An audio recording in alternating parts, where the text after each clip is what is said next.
नमस्कार. तुम्हा सर्वांचं पुन्हा एकदा माझ्या सोलर रायडिंग स्टोरी या यूट्यूब चॅनलमध्ये मनापासून स्वागत. मी केतन परब. आज मी चाललो आहे घोडबंदर किल्ल्याला भेट द्यायला. चला तर मग बघूया.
आता तुम्ही समोर किल्ला बघता तो घोडबंदर किल्ला आहे. आता मी आलोय घोडबंदर किल्ल्यावरती. तर चला तर बघूया आपण किल्ला कसा आहे तो आतमधून. तर मी ह्या किल्ल्यावरती 2 वर्षापूर्वी पण येऊन गेलो. तर आता तुम्हाला ह्या किल्ल्याबद्दल सर्व माहिती सांगणार. जी मला किल्ल्याबद्दल जी माहिती आहे ती तुम्हाला सांगायचा प्रयत्न करीन. चला तर बघूया मग किल्ला. 1550 या काळातील किल्ल्याचे बांधकाम पोर्तुगीज लोकांनी सुरू केले. 1730 मध्ये या किल्ल्याचे पूर्ण बांधकाम झाले. या किल्ल्याचे नाव काकाबेरितना असे पोर्तुगीज लोकांनी ठेवण्यात आले व त्याला घोडबंदर किल्ला सुद्धा म्हणले जातात किल्ल्याला. पोर्तुगीज लोकांनी हा किल्ला व्यापारी मार्गावर लक्ष ठेवण्यासाठी आणि घोड्यांची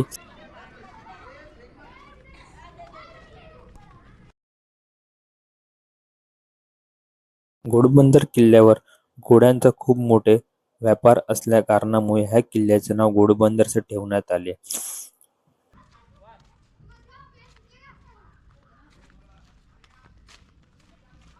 किल्ल्यावरती अजून सुद्धा बांधकाम सुरूच आहे.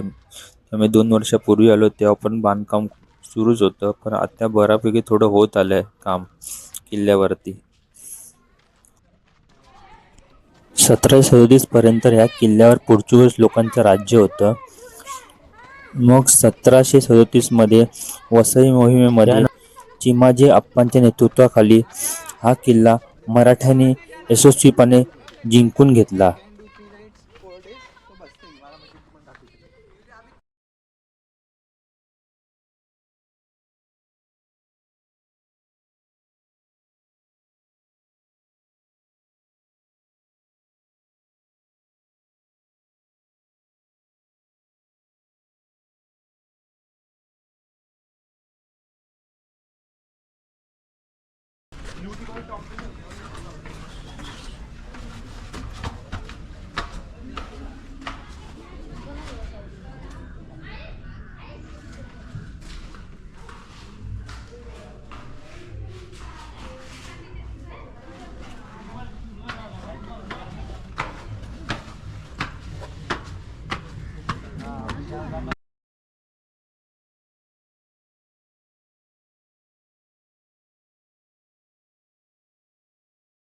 आता मी किल्ल्याच्या बुरुजावरती आलो. इथून आपण किल्ल्याच्या अवतीभोवती लक्ष ठेवू शकतो. या बुरुजावरून की त्या साईडला एक खाडी सुद्धा आहे.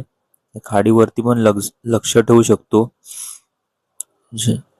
आणि या किल्ल्याच्या इथे ही पाण्याची टाकी सुद्धा आणि गलबत्ते आहे. आपण मगाशी खाली होतो तिकडे त्या साईडला, तिथून आपण वरती आलो चालत चालत त्या पायऱ्यांनी. तुम्हाला दाखवत तिकडे तुम्ही बघू शकतात की तिकडे खाडी आहे लक्ष ठेवण्यासाठी वरून, आणि तिकडे टाकी आहे बघा पाण्यासाठी.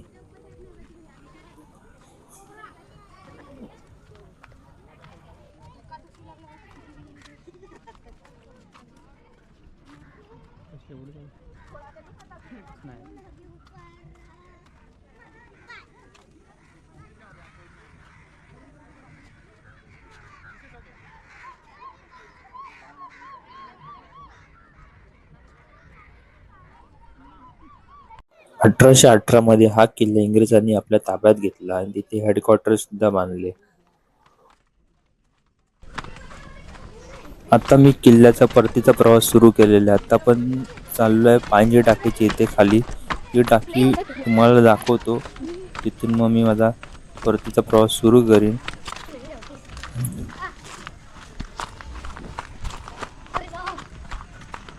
ह्या किल्ल्यावर तुम्ही नक्की एकदा येऊन जावा.